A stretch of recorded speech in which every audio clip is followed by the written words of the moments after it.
Kashmiri get Lahore کے قدیم فصیل بند شہر کے مشہور دروازوں میں سے ایک ہے، جو اپنی جغرافیائی اہمیت، تاریخی پس منظر اور ثقافتی شناخت کی وجہ سے خاص مقام رکھتا ہے۔ کشمیری گیٹ کا نام کشمیر کی طرف جانے والے راستے کی وجہ سے رکھا گیا۔ یہ دروازہ شمال کی سمت کھلتا تھا۔ یہاں سے قافلے اور مسافر کشمیر کی طرف سفر کرتے تھے، اسی نسبت سے اسے کشمیری گیٹ کہا جانے لگا۔ لاہور کو باقاعدہ فصیل اور دروازوں کے ساتھ اکبر اعظم کے دور 16ویں صدی میں مضبوط بنایا گیا۔ کشمیری گیٹ انہی 13 دروازوں میں شامل تھا۔ یہ ایک اہم تجارتی اور سفری راستہ تھا۔ دروازوں کے باہر اور اندر بازار اور رہائشی علاقے آباد تھے۔ کشمیری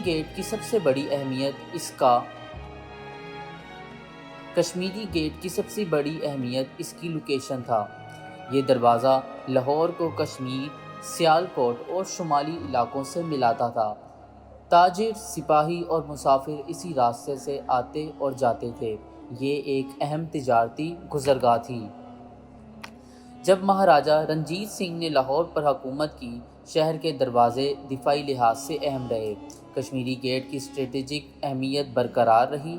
برطانوی دور میں 1857 کے بعد شہر کی فصیل کو کافی نقصان پہنچا۔ کئی دروازے گرائے گئے یا کمزور ہو گئے۔ کشمیری گیٹ بھی متاثر ہوا،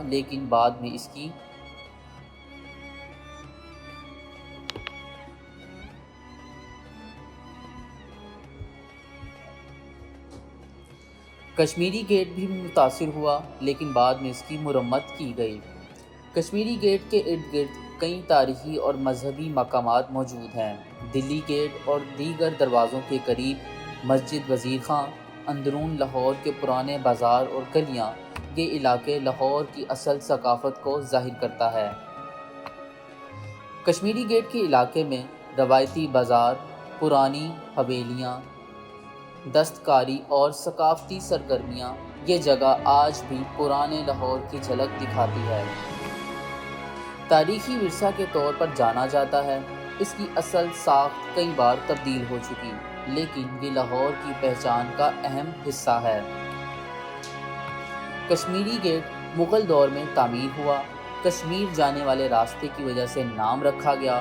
دفاعی اور تجارتی لحاظ سے اہم رہا۔ آج بھی لاہور کی تاریخ اور ثقافت کی علامت ہے۔